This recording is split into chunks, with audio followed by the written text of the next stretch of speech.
The security services arrived very early in the morning to break up the two camps set up by supporters of Mohamed Morsi, the ousted president. The camps are across Cairo, one in the east, one in the west. The security services started by firing tear gas, but then they also used birdshot and live bullets.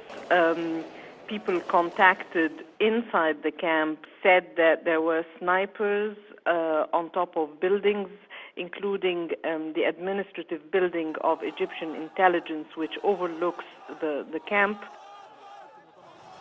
The idea that you could have a kind of reconciliation between the disparate elements in Egyptian society built around democracy is gone. And that is a very bad message to the rest of the region, because we already see Syria in a terrible civil war that has cost 100,000 lives, tensions right across the Gulf, tensions from Syria spilling over into neighboring countries like Lebanon and Jordan.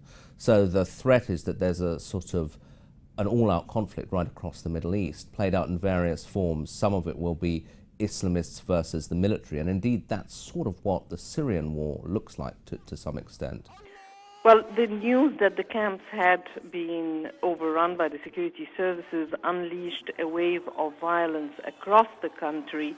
In Cairo itself, there were battles between police and supporters of Mr. Morsi. Some main roads, even far from the two camps. What we also saw was mob attacks against Christian targets.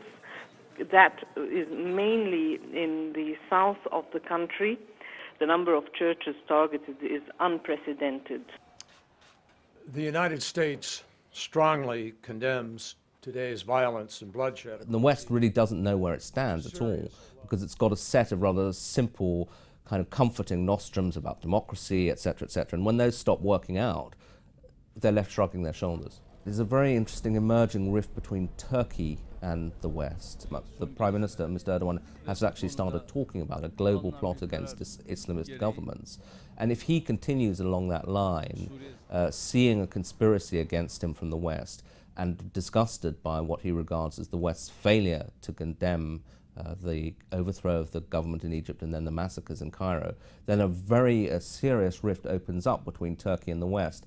And this is not a minor relationship. I've heard Americans say that Prime Minister Erdogan is the foreign leader President Obama has spoken to more than any other. He's a really key figure in the way in which the US has been trying to find its way to some sort of coherent policy in the Middle East. And the rift between Turkey and the West is a sign of how bad things are getting. The latest death toll released by the Health Ministry is 525 around the country, and that includes the policemen, but this is a figure that is likely to rise.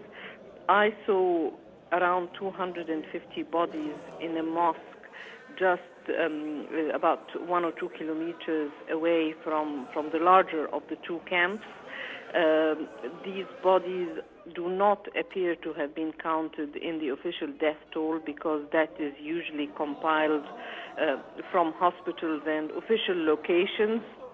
There are all sorts of outside players with influence, but nobody with a complete handle on the situation. If you look at the people who are in control in the Egyptian military, traditionally their closest relationship is with the US, but clearly that's going to come under enormous strain.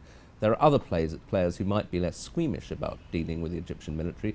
The Saudis, for example, a lot of money have been pouring in aid post the coup. In a sense, they could be a sort of proxy for the West. But there will be other players who are pushing in the other direction. The Turks maintain a pretty good relationship with the Muslim Brotherhood. They're big players in this region.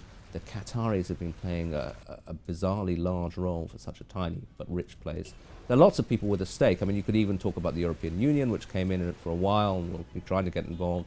The Russians are keen to say, well, this is our neighborhood too. Everybody's got an idea, but nobody's got the key. And in an ideal world, you might have some sort of joint international approach. But actually, if you look at the way that the international community is squabbling amongst itself already, that seems to me not very plausible. And certainly the template of Syria, where they can't even hold a peace conference at the moment because the countries involved are so divided, that doesn't suggest that we're going to have a coherent international approach to Egypt.